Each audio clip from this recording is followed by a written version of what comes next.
প্রথম বাইতুল্লাহ কালো ঘরটা যেখানে নির্মাণ, ওইখানে সমুদ্রের এই পানির ঘূর্ণি ছিল, ঘূর্ণ পানি যে ঘোরে না, পানির স্রোতে পানি ঘোরে না, দেখবেন অনেক পানির থেকে যখন একটা পাইপ দিয়ে পানি যায়, পুল কালভার্ট দিয়ে যখন পানি যায়, তখন দেখবেন ওই যে মাঝখানে একটা ঘূর্ণ পানি একটা একটা গোল করে ঘুরতে থাকে।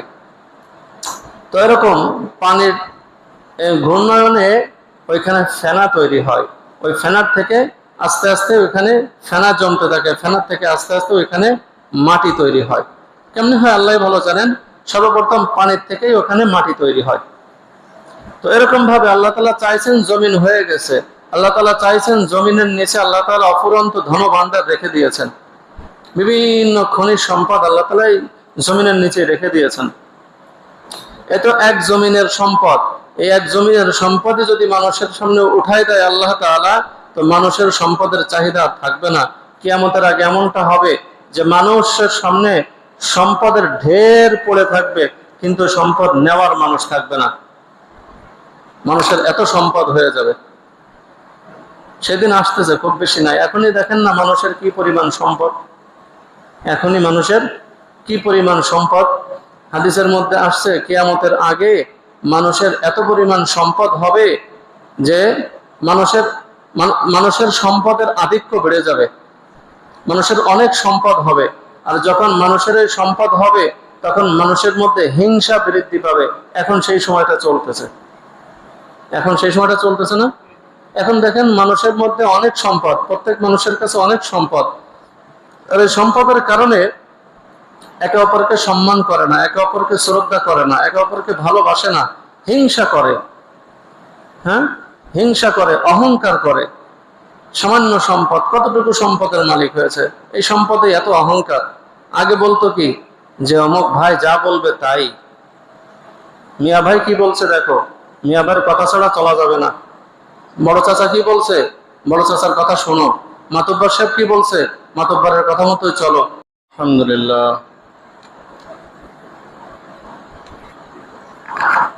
نحمده ونستعينه ونستغفره ونؤمن به ونتوكل عليه ونعوذ بالله من شرور أنفسنا ومن سيئات أعمالنا من يهده الله فلا مضل له ومن يضلله فلا هادي له وأشهد أن لا إله إلا الله وحده لا شريك له وأشهد أن سيدنا ومولانا محمدا عبده ورسوله صلى الله عليه وعلى آله وأصحابه وبارك وسلم تسليما كثيرا كثيرا. أما بعد فقد قال الله سبحانه وتعالى في كلامه المجيد: أعوذ بالله من الشيطان الرجيم. بسم الله الرحمن الرحيم. وإذا سألك عبادي عني فإني قريب أجيب دعوة الداع إذا دعاني فليستجيبوا لي وليؤمنوا بي لعلهم يرشدون. وقال تعالى: ادعوني أستجب لكم. وقال النبي صلى الله عليه وسلم: إن الدعاء ينفع مما نزل ومما لم ينزل، فعليكم عباد الله بالدعاء. وقال النبي صلى الله عليه وسلم من لم يسأل الله يغضب عليه أو كما قال النبي عليه الصلاة والسلام আমরা সকলে দুরূদ শরীফ পাঠ করি আল্লাহুম্মা সাল্লি আলা মুহাম্মাদ ওয়া আলা আলি মুহাম্মাদ কামা সাল্লাইতা আলা ইব্রাহিম ওয়া আলা আলি ইব্রাহিম ইন্নাকা হামিদুম মাজিদ আল্লাহুম্মা বারিক আলা মুহাম্মাদ وعلى آل محمد كما باركت على إبراهيم وعلى آل إبراهيم إنك حميد مجيد সম্মানিত হাজিরিন, আল্লাহ তাআলার দরবারে শুকরিয়া যে আল্লাহ তাআলা আমাদেরকে জুমার নামাজ আদায়ের জন্য মসজিদে আসার তৌফিক দান করলেন।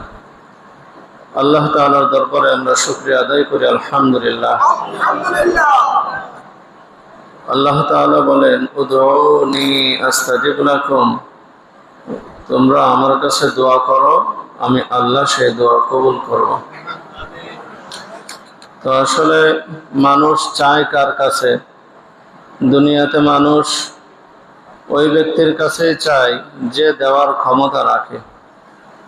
নিজের পকেটে টাকা না থাকলে ওই ব্যক্তির কাছেই টাকা চায় যার কাছে টাকা আছে। এক ফকির আর এক ফকিরের কাছে কখনো টাকা চায় না, কারণ জানে ওই ফকির আমাকে দিতে পারবে না। তো আল্লাহ তাআলা মানুষ হিসাবে আমাদেরকে দুনিয়াতে পাঠিয়েছেন জন্মের পর থেকে নিয়ে, বিশেষ করে জন্মের পর থেকে নিয়ে, জন্মের আগেও আছে কিন্তু জন্মের পরের কথাটাই বলি। জন্মের পর থেকে নিয়ে একেবারে জান্নাতে যাওয়ার আগ পর্যন্ত আমাদের প্রয়োজনের শেষ নাই। প্রয়োজনই প্রয়োজন, প্রয়োজনই প্রয়োজন, প্রয়োজনই প্রয়োজন। আর যা কিছুর প্রয়োজনের একটারও মালিক আমরা না। যা কিছুর প্রয়োজন, যত জিনিসের প্রয়োজন, এর কোনোটার মালিক আমরা নিজে না। কোনোটার মালিক আমরা দুনিয়াতে আসার আগে হয়ে আসি নাই, আর দুনিয়াতে আসার পরেও কোনোটার মালিক আমরা না। দেখেন আমাদের সবচেয়ে বেশি প্রয়োজন বাতাস। বাতাস 2 মিনিট বন্ধ রাখেন প্রত্যেকেই, নাকটা পারলে 2 মিনিট বন্ধ রাখেন, নাক মুখ, তারপরে জীবিত থেকে দেখান। গলায় রশি দিয়ে একটা ফাঁস নেন যাতে নিঃশ্বাস ভিতরে যেতে না পারে। 2 মিনিট বন্ধ রাখেন, তারপরে দেখেন আপনি জীবিত থাকেন কিনা। তো মারা গেলেন কেন? আপনার শ্বাসটা 2 মিনিট বন্ধ ছিল। 2 মিনিট বন্ধ থাকার কারণে আপনি আর বেঁচে থাকতে পারলেন না। তো শ্বাসটা সবচেয়ে বেশি প্রয়োজন আমাদের, কিন্তু এই শ্বাসের মালিককে আমরা। বাতাস আমরা উৎপাদন করি, আমরা কেউ বাতাস উৎপাদন করতে পারি না। এই বাতাসটা আল্লাহ তাআলা আমাদেরকে আপনি দান করতেছেন, নিজ ইচ্ছায় দান করতেছেন। আমাদের সবচেয়ে বেশি প্রয়োজন পানির। পানির কি মালিক আমরা? পানির মালিকও আমরা না। আমাদের প্রয়োজন আছে আগুনের। আগুনের মালিক কি আমরা? না। আমাদের প্রয়োজন আছে সুস্থতার। সুস্থতার মালিক কি আমরা? না, আমরা মালিক না। দুনিয়াতে চলতে আমাদের প্রয়োজন আছে বস্ত্র, কাপড়ের প্রয়োজন আছে। এই কাপড়ের মালিক কি আমরা? আমরা কি কাপড় তৈরি করি? কেউ আছেন যে কাপড় তৈরি করেন? এখানে কেউই নাই আমরা যে কাপড় তৈরি করি। আর কাপড় তৈরি করলেও কাপড় তৈরির উপাদানগুলির মালিক তো আমরা না। কাপড় তৈরির মূল উপাদানগুলির মালিক তো আল্লাহ তাআলা। আমাদের প্রয়োজন খাদ্যর। এই খাদ্য কি আমরা তৈরি করি? আমরা তৈরি করতে পারি না। এই খাদ্য আল্লাহ তাআলা তৈরি করেন, এটার মালিক আল্লাহ তাআলা। আসমান থেকে বৃষ্টি না হলে ফসল হবে না। আসমান থেকে বৃষ্টি না হলে ফসল হবে না। জমিন থেকে আল্লাহ তাআলা পানি না দিলে ফসল হবে না। আপনি কি দিয়ে ফসল তৈরি করবেন? মাটি লাগবে। মাটি ছাড়া এখন ফসল হচ্ছে, কিন্তু মাটি ছাড়া তো পানিতে ফসল হচ্ছে, মাটি ছাড়া ফসল হচ্ছে পানিতে। সেই পানি যদি আল্লাহ তাআলা না দেন তাহলে ফসল হবে কি করে? মরুভূমিতে কি গাছ হচ্ছে? মরুভূমিতে তো গাছ হচ্ছে না। তো পানি ছাড়া ফসল হবে না, পানির মালিক আল্লাহ তাআলা। আপনি বীজ বপন করলেন, বীজ বপন করার পরে সেই বীজ থেকে ফসল, দানা কে দান করেন? আল্লাহ তাআলা দান করেন, আল্লাহ দান করেন। এগুলির মালিক আল্লাহ তাআলা। আল্লাহ তাআলা সে কথা কোরআনে ঘোষণা দিচ্ছেন, লাহু মা ফিস সামাওয়াতি ওয়া মা ফিল আরদ।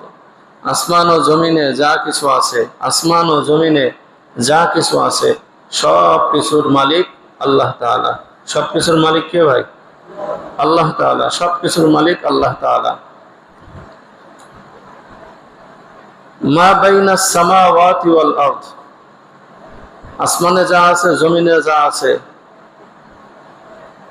সবকিছুর মালিক আল্লাহ তাআলা। আসমানের উপরে যা আছে, জমিনের নিচে যা আছে, সেগুলির মালিক আল্লাহ তাআলা। ওমা তাহতাস সারা, জমিনের নিচে যা কিছু আছে সেগুলির মালিক কে? আল্লাহ তাআলা। আমরা মানুষ কোনো কিছুরই মালিক না। আসমান ও জমিনে যা আছে, জমিনের উপরে যা আছে, আসমানের উপরে যা আছে, জমিনের নিচে যা আছে, আসমানের নিচে যা আছে, সব কিছুর মালিক আল্লাহ তাআলা। এগুলো সৃষ্টি করলেন কে? আল্লাহ বলছেন এগুলো সৃষ্টি করছো আমি, এগুলো সৃষ্টি করছিও আমি। খালাকাস সামাওয়াতি ওয়াল আরদা ওয়া মা বাইনাহুমা ফি সিত্তাতি আইয়াম। আল্লাহ তাআলা আসমান সৃষ্টি করেছেন, জমিন সৃষ্টি করেছেন 6 দিনে। কত দিনে? আল্লাহ তাআলা আসমান ও জমিন 6 দিনে সৃষ্টি করেছেন। এগুলো সৃষ্টিকারীও আল্লাহ তাআলা, এগুলির মালিকও আল্লাহ তাআলা। আর এর সবটাই আমাদের প্রয়োজন, কোনোটাই আল্লাহর প্রয়োজন না। এর কোনোটাই কার প্রয়োজন না? আল্লাহর প্রয়োজন না। এর সবটাই আমাদের প্রয়োজন। আমাদের প্রয়োজন পুরা করার জন্যই আল্লাহ তাআলা এগুলো সৃষ্টি করেছেন। আর আল্লাহ তাআলা এগুলি আমাদেরকে মুফত, ফ্রি আল্লাহ তাআলা দিচ্ছেন। আল্লাহ তাআলার কাছ থেকে কোনোটাই কিনে নেওয়া লাগতেছে না, সব আল্লাহ তাআলা আমাদেরকে ফ্রি দিচ্ছেন। আজকে দেখেন, আল্লাহ তাআলা আমাদের শরীরের মধ্যে যে নিয়ামতগুলি দান করছেন সুস্থ থাকার জন্য, সুস্থ থাকার জন্য যে জিনিসগুলি দান করছেন, এর প্রত্যেকটা জিনিসের দাম কত দেখেন, প্রত্যেকটা জিনিসের কত দাম। এই যে আমরা হাঁটা চলা করতেছি, এখনই আপনার পায়ের একটা রগ ছিঁড়ে যাক, হাসপাতালে যান, আপনাকে 6 মাস মতো রেস্টে থাকতে হবে এবং এটা অপারেশন করতে প্রায় 2-3 লক্ষ টাকা খরচ হবে। 2-3 লক্ষ টাকা খরচ হবে। আপনার একটা চক্ষু নষ্ট হয়ে যাক, দুনিয়াতে কেউই এই চক্ষু আপনাকে দিতে পারবে না, কেউই দিতে পারবে না। আপনার হার্ট ব্লক হয়ে যাক, হার্ট ব্লক হয়ে গেলে এই হার্ট আপনাকে দুনিয়াতে আর কেউ দিতে পারবে না। বাইপাস করবে, আপনার যদি রিং বসান, রিং বসাতেও লক্ষ টাকা খরচ। যদি আপনি বাইপাস করতে যান তাহলেও আপনার কয়েক লক্ষ টাকা খরচ। এক একটা পার্টস আপনি একটু মেরামত করে নিয়ে চলবেন, তাতেই আপনার কত খরচ। তো শরীরের প্রত্যেকটা অঙ্গ যদি এরকম আপনাকে মেরামত করতে হতো বা কিনে নিতে হইতো, তাহলে আপনার জীবন ধারণ করতে, আপনার জীবনে সুস্থভাবে চলাচল করতে কত কোটি টাকার প্রয়োজন ছিল আপনি চিন্তা করেন। কত কোটি টাকার প্রয়োজন ছিল। যে পরিমাণ টাকার আপনার প্রয়োজন ছিল সুস্থভাবে চলার জন্য, সেই পরিমাণ টাকা তো একসাথে জিন্দগিতে চোখেও দেখেন নাই। দেখছি নাকি আমি? আপনি দেখি নাই। তো এগুলি আল্লাহ তাআলা আমাদেরকে ফ্রি দান করতেছেন। আর কখনো কখনো আমাদের সব সময় কিছু জিনিস প্রয়োজন পড়ে। তো কিছু সময় এমন জিনিস প্রয়োজন পড়ে যে জিনিসগুলি আমাদের কাছে আগের থেকে নাই বা আল্লাহ তাআলা দেন নাই, এগুলি আল্লাহ থেকে চেয়ে নিতে হয়। এগুলি আল্লাহ থেকে কি করতে হয়? চেয়ে নিতে হয়। তো যে কথা বলছিলাম, মানুষ ওই ব্যক্তির কাছেই চায় যে ব্যক্তির কাছে পায়, যে ব্যক্তির কাছে আছে। যার কাছে আছে তার কাছে চাইলে পাওয়া যায়, আর যার কাছে নাই তার কাছে চাইলে পাওয়া যায়? সে বলবে যে বেটা আমার কাছে চাও কেন, আমার কাছে কি আছে যে আমি তোমাকে দেব? হ্যাঁ, যার কাছে যা নাই তার কাছে যা চাইলে পাওয়া যাবে না। আর দুনিয়ার সব মানুষের একটা রীতি আছে, নীতি আছে যে আলহামদুলিল্লাহ কিছু মানুষ এমন আছে যারা সব সময় দেওয়ার জন্য আগ্রহী থাকে, তারা কামনা করে যে আমার কাছে মানুষ চাক, আমার কাছে ধর্মীয় ব্যাপারে বলুক, যে কোনো বিষয়ে বলুক, আমার সাধ্য অনুযায়ী সহযোগিতা করব। কিন্তু এই যে সর্বদা বলতেছে যে আমি সাধ্য অনুযায়ী চেষ্টা করব, আকাঙ্ক্ষা করতেছে, এই ব্যক্তির কাছে তার সাধ্যের বাহিরে চান, দেখবেন সে রাগ হয়ে যাবে, সে রাগ হয়ে যাবে। একমাত্র নবী করিম সাল্লাল্লাহু আলাইহি ওয়াসাল্লাম ছিলেন যিনি কাছে না থাকলে ধার করে হলেও সহযোগিতা করতেন। মানুষ চাইলে ধার করে সহযোগিতা করতেন। সাহাবায়ে কেরাম তো বলতেন, ইয়া রাসূলুল্লাহ, আপনি ধার করে সহযোগিতা করেন কেন? আপনার থাকলে আপনি দেন, না থাকলে কেন দিবেন? আল্লাহ নবী সাল্লাল্লাহু আলাইহি ওয়াসাল্লাম বলতেন যে আমি মৃত্যুর আগে এগুলি আল্লাহ তাআলা পরিশোধ করে দেবে, তোমরা চিন্তা করো না। আল্লাহ নবী ধার করে করে মানুষকে সহযোগিতা করতেন। তো দুনিয়ার অন্য মানুষ যারা আছে তাদের কাছে দেখবেন যে আজকে 1000, কালকে 5000, পরশু 10,000, 1 লক্ষ, 2 লক্ষ, 1 কোটি, 2 কোটি, 5 কোটি চাওয়ার পরে একটা সময় দেখবেন বারবার চাবেন, হ্যাঁ বারবার চাবেন, চাইতে চাইতে দেখবেন সে বলে ফেলবে, এই তোমার না সকালে দিলাম, তুমি আবার এখন আসছো কেন? এই তোমাকে না গত মাসে দিলাম, তুমি আর এখন চাও কেন? এই তোমাকে না গত বছর দিয়েছিলাম, তুমি আবার এখন চাও কেন আমার কাছে? এরকম বলে ফেলবে, হ্যাঁ এরকম বলে ফেলে। কিন্তু একমাত্র সত্তা তিনি যিনি ঘোষণা করেন যে মাল্লাম ইয়াসআলিল্লাহ ইয়াগদাব আলাইহি, যে নবী করিম সাল্লাল্লাহু আলাইহি ওয়াসাল্লাম বলেন, যে ব্যক্তি আল্লাহর কাছে চায় না আল্লাহ তার উপরে রাগান্বিত হন। যে আল্লাহর কাছে চায় না তার উপরে কে রাগান্বিত হন? আল্লাহ তাআলা রাগান্বিত হন। আর দুনিয়ার মানুষ কি চাইলে রাগান্বিত হয়? হয়তো 1 বার, 2 বার, 3 বার, 5 বার, 10 বার, 50 বার, 100 বার, 200 বার, 300 বার চাইলে খুশি থাকে। এরপরে যখন চাওয়া হয় তখন সে রাগ হয়ে যায়। কিন্তু আল্লাহ এমন এক সত্তা, তার কাছে চাইলে তিনি কখনোই রাগান্বিত হন না, চাইলে খুশি হন, না চাইলে রাগান্বিত হন। তো আমাদের প্রয়োজনের তো শেষ নাই, অফুরন্ত প্রয়োজন, অফুরন্ত প্রয়োজন, অনেক প্রয়োজন, আমাদের অনেক প্রয়োজন। আর আমাদের এই প্রয়োজন পুরা করার জন্য এমন একটা ধন ভাণ্ডার দরকার যে ধন ভাণ্ডার কখনো শেষ হয় না। আমাদের প্রয়োজন পুরা করার জন্য এমন এক মালিকের দরকার যে মালিকের সম্পদ কখনো কমে না। সে মালিক কে? আল্লাহ তাআলা। সেই মালিক আল্লাহ তাআলা। আল্লাহ তাআলা এমন এক মালিক, আল্লাহ তাআলার সম্পদের মধ্যে কখনোই কমতি আসে না, কখনোই কমতি আসে না। যা ইচ্ছা করেন তাই হন। জমিনের ইচ্ছা করছেন, জমিন হয়ে গেছে। জমিন তো ছিল না, ছিল সব পানি। হ্যাঁ ছিল না তো, এই মাটি ছিল না, পানি ছিল, পানি। আল্লাহ তাআলা ইচ্ছা করছেন প্রথম বাইতুল্লাহ কালো ঘরটা যেখানে নির্মাণ, ওইখানে সমুদ্রের এই পানির ঘূর্ণি ছিল, ঘূর্ণ পানি যে ঘোরে না, পানির স্রোতে পানি ঘোরে না, দেখবেন অনেক পানির থেকে যখন একটা পাইপ দিয়ে পানি যায়, পুল কালভার্ট দিয়ে যখন পানি যায়, তখন দেখবেন ওই যে মাঝখানে একটা ঘূর্ণ, পানি একটা গোল করে ঘুরতে থাকে। তো এরকম পানির ঘূর্ণায়নে ওইখানে ফেনা তৈরি হয়। ওই ফেনার থেকে আস্তে আস্তে ওইখানে ফেনা জমতে থাকে, ফেনার থেকে আস্তে আস্তে ওইখানে মাটি তৈরি হয়। কেমনি হয় আল্লাহ ভালো জানেন। সর্বপ্রথম পানির থেকেই ওখানে মাটি তৈরি হয়। তো এরকম ভাবে আল্লাহ তাআলা চাইছেন, জমিন হয়ে গেছে। আল্লাহ তাআলা চাইছেন, জমিনের নিচে আল্লাহ তাআলা অফুরন্ত ধন ভাণ্ডার রেখে দিয়েছেন। বিভিন্ন খনিজ সম্পদ আল্লাহ তাআলা জমিনের নিচে রেখে দিয়েছেন। এত এক জমিনের সম্পদ, এই এক জমিনের সম্পদই যদি মানুষের সামনে উঠাই দেয় আল্লাহ তাআলা, তো মানুষের সম্পদের চাহিদা থাকবে না। কিয়ামতের আগে এমনটা হবে যে মানুষের সামনে সম্পদের ঢের পড়ে থাকবে, কিন্তু সম্পদ নেওয়ার মানুষ থাকবে না। মানুষের এত সম্পদ হয়ে যাবে। সেদিন আসতেছে, খুব বেশি নাই। এখনই দেখেন না মানুষের কি পরিমাণ সম্পদ, এখনই মানুষের কি পরিমাণ সম্পদ। হাদিসের মধ্যে আসছে কিয়ামতের আগে মানুষের এত পরিমাণ সম্পদ হবে যে মানুষের সম্পদের আধিক্য বেড়ে যাবে। মানুষের অনেক সম্পদ হবে, আর যখন মানুষের এই সম্পদ হবে তখন মানুষের মধ্যে হিংসা বৃদ্ধি পাবে। এখন সেই সময়টা চলতেছে, এখন সেই সময়টা চলতেছে না। এখন দেখেন মানুষের মধ্যে অনেক সম্পদ, প্রত্যেক মানুষের কাছে অনেক সম্পদ। আর এই সম্পদের কারণে একে অপরকে সম্মান করে না, একে অপরকে শ্রদ্ধা করে না, একে অপরকে ভালোবাসে না, হিংসা করে। হ্যাঁ হিংসা করে, অহংকার করে। সামান্য সম্পদ, কতটুকু সম্পদের মালিক হয়েছে, এই সম্পদে এত অহংকার। আগে বলতো কি যে অমুক ভাই যা বলবে তাই, মিয়া ভাই কি বলছে দেখো, মিয়া ভাইয়ের কথা ছাড়া চলা যাবে না। বড় চাচা কি বলছে, বড় চাচার কথা শোনো। মাতব্বর সাহেব কি বলছে, মাতব্বরের কথা মতোই চলো, তার কথার বাইরে যাওয়া যাবে না। গ্রামের মধ্যে কি সবার হাতে সম্পদ ছিল না? কিছু মানুষের কাছে সম্পদ ছিল, সবাই তার কথা মানত। হ্যাঁ, কেউ খারাপ ছিল, কেউ ভালো ছিল, তবে ভালোর সংখ্যাটাই বেশি ছিল। আগের মানুষ ভালো ছিল। তো কিন্তু এখন হয়েছে কি, এখন প্রত্যেকের কাছেই কিছু সম্পদ আছে। সম্পদ থাকার কারণে সকলেই অহংকার করে। এই অহংকারের ফলে এখন সামাজিক যে একটা শান্তি শৃঙ্খলা ছিল, এগুলি কিন্তু এখন নাই।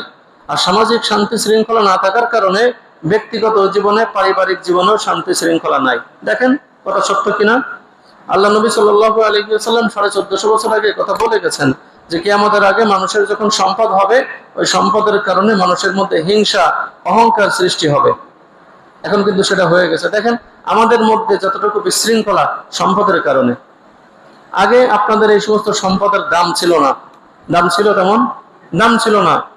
সামান্য কিছু টাকা হলে, ওই যে ওই পাশে শুনলাম আমাদের আপনাদের মুসল্লির এই গ্রামবাসীদের মধ্যে একজন বলতেছে তার বাবা 500 টাকা দিয়ে জমিটা কিনছিল, এখন 1 কোটি টাকা দাম। জমি কিনছে কত টাকা দিয়ে? 500, এখন 1 কোটি টাকা বেচতে পারে সে। তো সম্পদের তেমন দাম ছিল না।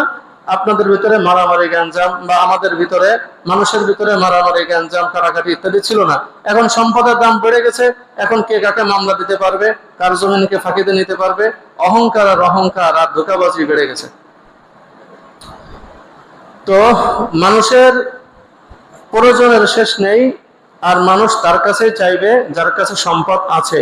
যে জিনিস যার কাছে পাওয়া যায় তার কাছে চাইতে হয়। তো আল্লাহ তাআলা বলছেন, বান্দা তোমরা আমার কাছে চাও, আমি সমস্ত সম্পদের মালিক, আমার কাছে চাও, আমি তোমাদের প্রয়োজন পুরা করব। উদউনি আস্তাজিব লাকুম, আমার কাছে চাও, আমি আল্লাহ তাআলা তোমার প্রয়োজন পুরা করব। দেখেন হাদিসের মধ্যে আসছে যে আল্লাহ তাআলা বলছে, নবী করিম সাল্লাল্লাহু আলাইহি ওয়াসাল্লাম বলছেন, লাইসা শাইউন আকরামা আলাল্লাহি মিনাদ দুআ, যে আল্লাহ তাআলার কাছে দুয়ার থেকে, আল্লাহ তাআলার কাছে দুয়ার থেকে প্রিয়, সম্মানিত জিনিস আর কিছু নাই। হ্যাঁ, মানুষ আল্লাহর কাছে যত দোয়া করবে, আল্লাহ তাকে তত বেশি পছন্দ করবেন, তার প্রয়োজনগুলো তত বেশি পুরা করবেন। অন্য হাদিসের মধ্যে আসছে যে আদ-দুআ মুখুল ইবাদা, দোয়া হলো ইবাদতের মগজ। দোয়া ইবাদতের মগজ। মানুষের শরীরের রাজা কোনটা? মগজ। মানুষের শরীরের রাজা কি? মগজ। হাড়ের ভিতরে যে মগজ থাকে, এটা শুকাই গেলে মানুষ শেষ। হ্যাঁ, মানুষের শরীরের রাজা হলো মগজ, আর দোয়া হলো সমস্ত ইবাদতের মগজ। দোয়া মানে আল্লাহর কাছে প্রার্থনা করা, আল্লাহর কাছে চাওয়া। আর দোয়া হুয়াল ইবাদা, দোয়া হলো ইবাদত। দোয়াটা কি? ইবাদত। দোয়া হলো ইবাদত। মানুষ যখন দোয়া করে, এই দোয়াটাই আল্লাহর কাছে ইবাদত হিসেবে গণ্য হয়। এটার জন্য সে সওয়াব পেতে থাকে। চাবো আমার প্রয়োজনে, আমি আল্লাহর কাছে চাইবো আমার প্রয়োজন পুরা করার জন্য, আর আল্লাহ তাআলা আমাকে এই যে চাওয়ার বিনিময়ে সওয়াব দান করতে থাকবেন, এবং আমি যা চাইবো সেটাও আল্লাহ তাআলা দান করবেন। তো আল্লাহ তাআলা বড় দয়ালু না? হ্যাঁ, আল্লাহ তাআলা কি বড় দয়ালু। আচ্ছা, এমন কি দুনিয়াতে কোনো ব্যক্তি আছে যার কাছে আপনি চাইবেন, চাওয়ার কারণে আপনার যে সময় নষ্ট হলো, যে সময়টা ব্যয় হলো, এই সময়ের পারিশ্রমিক দিবেন এবং আপনি যা চাইবেন সেটাও দান করবেন? এমন কোন মানুষ কি দুনিয়ায় আজ পর্যন্ত দেখছেন আপনারা? হ্যাঁ, দেখছেন? কারো কথা শুনছেন? শোনেন তো নাই, আমিও শুনি নাই। যে আপনার কাছে চাইলাম, আমি সময় ব্যয় করে আপনার কাছে চাইলাম, এই সময় ব্যয় করার কারণে আপনি সময়ের পারিশ্রমিক দিলেন, এবং আপনার কাছে যেটা চাইলাম সেটাও আপনি আমাকে দান করলেন। এমন তো কোনো মানুষের কথা শোনা যায় নাই। কিন্তু আল্লাহ তাআলার ব্যাপারে আল্লাহ তাআলার ঘোষণা হলো কি, আল্লাহর কাছে যখন মানুষ চাইবে, আল্লাহ এই যে সময় ব্যয় করে আল্লাহর কাছে চাচ্ছে, আল্লাহ এটাকে ইবাদত হিসেবে গণ্য করে তাকে পারিশ্রমিক হিসাবে সওয়াব দান করবেন। পারিশ্রমিক হিসাবে সওয়াব দান করবেন। আর যেটা চাইবে আল্লাহ তাআলা ওই জিনিসটাও দান করবেন। যদি ওই জিনিসটা দান না করে, দেখেন, যদি ওই জিনিসটা আপনাকে দান না করেন, তো ওই জিনিসে আপনার যে উপকার হতো ওই সমপরিমাণ উপকার আল্লাহ তাআলা আপনাকে দান করবেন। হ্যাঁ, হাদিসের মধ্যে আসছে যদি বান্দা কোনো কিছু চায় তো আল্লাহ তাআলা হয় তাকে সেটা দান করেন, অথবা ওর সমপরিমাণ বিপদ আপদ থেকে আল্লাহ তাআলা তাকে হেফাজত করেন। কথার কথা, আপনি আল্লাহর কাছে চেয়েছেন, আল্লাহ আমার 10 লক্ষ টাকার প্রয়োজন। এখন আর 10 লক্ষ টাকা আপনাকে আল্লাহ তাআলা দিলেন না, কিন্তু আপনার একটা বিপদ হওয়ার কথা ছিল, যে বিপদটা হলে আপনার 10 লক্ষ টাকা খরচ হয়ে যেত। আল্লাহ তাআলা আপনাকে ওই বিপদ থেকে আল্লাহ তাআলা আপনাকে বাঁচাই দিলেন। তাহলে আপনি যে 10 লাখ টাকা পেয়ে যে উপকৃত হইতেন, সেই উপকারটা আপনার হয়ে গেল না? আল্লাহ আপনাকে 10 লাখ দিল, দেওয়ার পরে আপনি একটা অ্যাক্সিডেন্ট করলেন, অ্যাক্সিডেন্ট করার পরে ওই 10 লাখ খরচ হয়ে গেল, আপনার লাভ হইল কি? লাভ হইল কোনো? টাকা পাইলেন 10 লাখ, খরচও করলেন 10 লাখ, মাঝখানে ভুগলেন ফাও, তা লাভ হইল কি? হ্যাঁ, আর টাকা চাইলেন ঠিকই, পাইলেন না, কিন্তু বিপদও আসলো না। হ্যাঁ, খরচের খাত তৈরি হইল না, তো আপনি বেঁচে গেলেন না? এটাই লাভ না?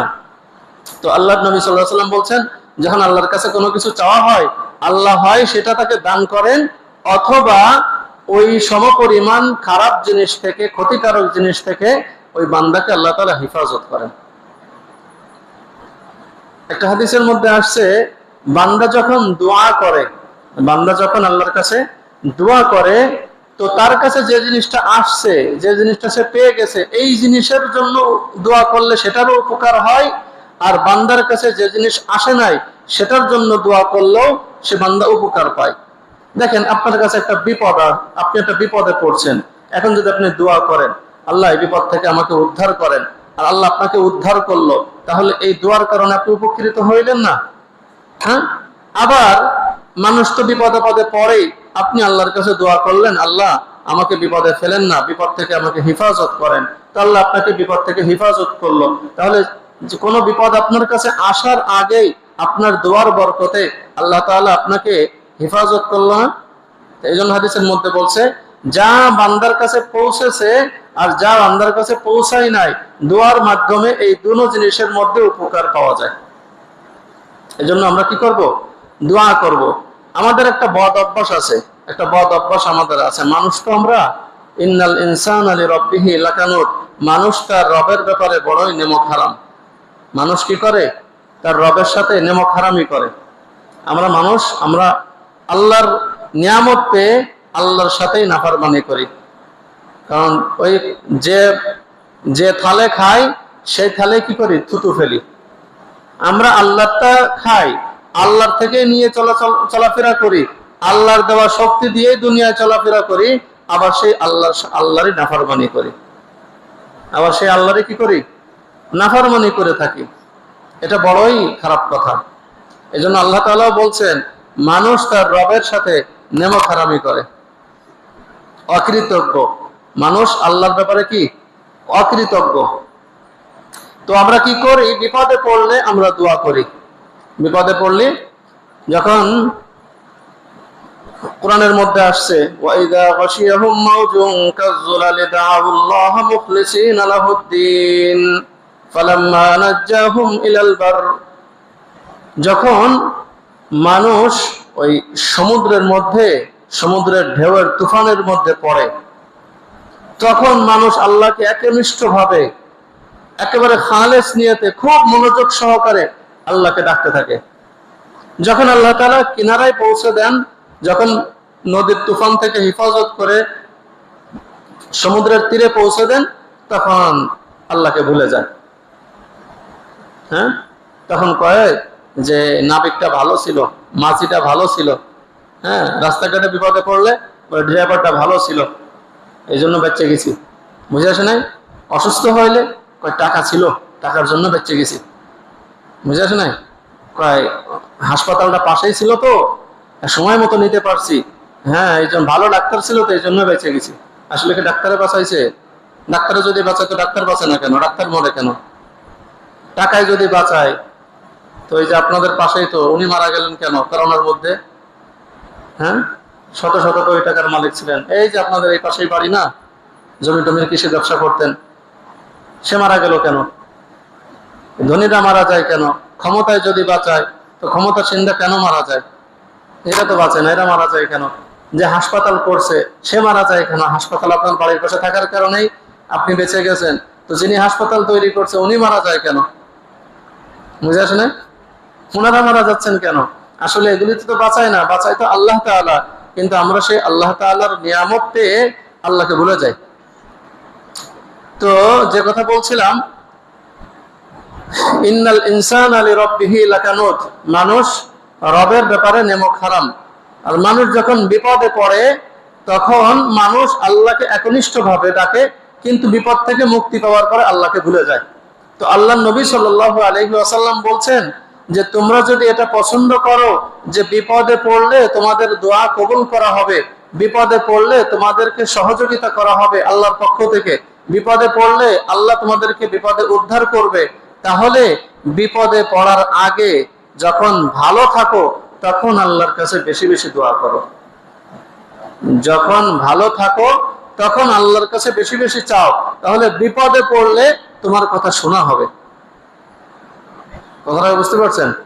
দোয়া কোন সময়? উভয় সময় দোয়া করতে, বিপদে পড়ার আগেও দোয়া করতে হবে, খুশির সময় দোয়া করতে হবে, দুঃখের সময়ও দোয়া করতে হবে, সুস্থতায় দোয়া করতে হবে, অসুস্থতায়ও দোয়া করতে হবে, ভালোর সময়ও দোয়া করতে হবে, মন্দ সময়েও দোয়া করতে হবে। কারণ দেনেওয়ালা তো আল্লাহ তাআলা। দেনেওয়ালাকে আল্লাহ তাআলা। আমরা সব ফকির নি, আমরা সবাই কি? কোরআনের মধ্যে আসছে, কোরআনের মধ্যে আসছে ধনীকে আল্লাহুল গানি ওয়া আনতুমুল ফুকারা, আল্লাহ তাআলাই ধনী আর তোমরা সব ফকির।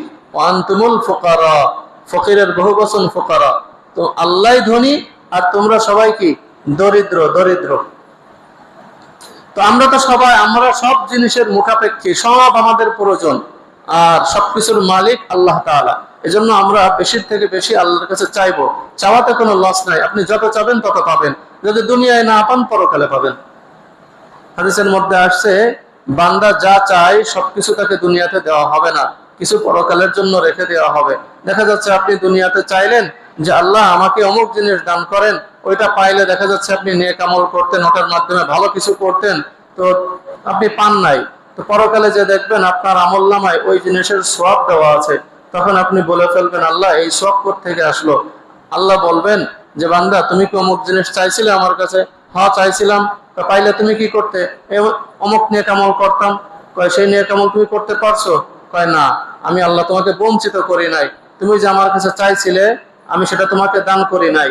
পাইলে তুমি নেক আমল করতে, সেটা করতে ঠিকই পারো নাই, কিন্তু তোমার চাওয়ার বরকতেই, চাওয়ার কারণেই আমি আল্লাহ তাআলা তোমাকে পূর্ণ সওয়াব দান করছি, সওয়াব থেকে বঞ্চিত করি নাই। এজন্য দোয়া, দোয়া করে তার ফলাফল সাথে সাথেই পাওয়া যাবে, অথবা বিপদ থেকে সমপরিমাণ বিপদ থেকে বাঁচা যাবে, অথবা দুনিয়াতে না পাইলে পরকালে পাওয়া যাবে। এজন্য আমরা বেশি বেশি আল্লাহর কাছে দোয়া করব, বেশি বেশি, বেশির থেকে বেশি আল্লাহর কাছে দোয়া করব। আমরা কখনো কখনো চিন্তা করি আমাদের দোয়া কবুল হয় না কেন, এত চাই পাই না কেন? দেখেন, দোয়া কবুল হওয়ার কিছু বিষয় আছে। এক নম্বরে, আমরা যখন দোয়া করব, দোয়া কবুলের শর্ত হলো আমাদেরকে অবশ্যই হালাল খাদ্য, হালাল খাদ্য, হালাল খাদ্য গ্রহণ করতে হবে। হালাল খাদ্য গ্রহণ করতে হবে, হালাল, হালাল খাদ্য, হালাল বস্ত্র পরিধান করতে হবে, হালাল বাসস্থানে বসবাস করতে হবে, হালাল উপার্জন করতে হবে, হালালের মধ্যে থাকতে হবে। হারাম খেয়ে, হারাম উপার্জন করে, হারাম বস্ত্র পরিধান করে, হারাম বাসস্থানে থেকে যদি দোয়া করি, সেই দোয়া কবুল হবে না। কথাটা কি বুঝে আসছে? সব কি প্রয়োজন? দেখেন, আল্লাহ তাআলা বান্দাকে, বান্দাকে পবিত্র রাখছেন। বান্দার জন্য আল্লাহ তাআলা হালাল উত্তম খাদ্যের ব্যবস্থা করেছেন। বান্দা যখন মায়ের গর্ভে ছিল, বান্দাকে কিন্তু আল্লাহ তাআলা মায়ের রক্ত খাওয়াইছেন। মায়ের রক্ত খাওয়াইছেন না? মায়ের রক্তটাই বাচ্চার খাদ্য হিসেবে আল্লাহ তাআলা দান করছেন। কিন্তু রক্ত তো গান্দা জিনিস, নাপাক জিনিস। হ্যাঁ, তো বাচ্চা যখন গর্ভে আসে তখন তো মহিলাদের যে অসুস্থতা, নিয়মিত অসুস্থতা, ওটা তো বন্ধ হয়ে যায়। তো বন্ধ হয়ে ওটা কোথায় যায়? ওটা বাচ্চার খাদ্য হয়ে যায়। কিন্তু ওটা তো নাপাক জিনিস, দুর্গন্ধময় জিনিস, ওটা তো বান্দার মুখ দিয়ে খাওয়ানো যাবে না। ওটা আল্লাহ তাআলা নারীর মাধ্যমে, নাভি দিয়ে আল্লাহ তাআলা খাবার প্রবেশ করান। মুখটাকে পবিত্র রাখে, মুখটাকে কি রাখে? পবিত্র রাখে। দুনিয়াতে আসার পরে আল্লাহ তাআলা বান্দাকে উত্তম খাবার দুধ দান করেন। মানুষের খাবার দুধ, মানুষের খাবার দানা। যত দেখেন মানুষের যত খাবার সব ভালো জিনিসগুলো মানুষের। হিংস্র জানোয়ার খাওয়া নিষেধ কেন? হিংস্র জানোয়ারের ভিতরে হিংস্রতা থাকে। এই হিংস্র জানোয়ারের গোশত যখন মানুষ খাবে তার ভিতরে হিংস্রতা আসবে। এই জন্য হিংস্র জানোয়ারের গোশত খাওয়া মানুষের জন্য হারাম।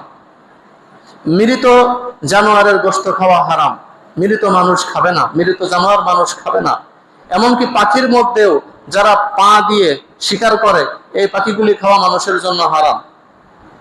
মানুষ খাবে সব ভালো স্বভাবের প্রাণী, উত্তম প্রাণী, ভালোগুলি খাবে। কেন?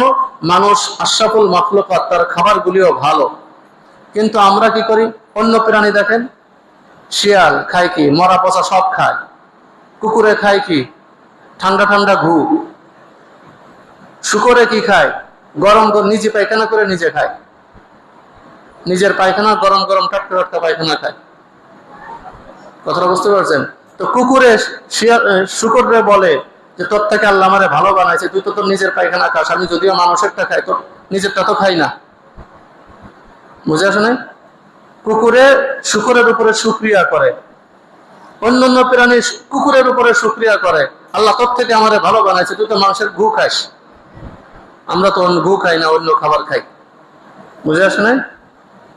তো আল্লাহ তাআলা দেখেন মানুষকে উত্তম খাবারের কথা বলছেন, মানুষের খাবারগুলিও আল্লাহ তাআলা উত্তম দান করছেন, উত্তম খাবারগুলি দান করছেন।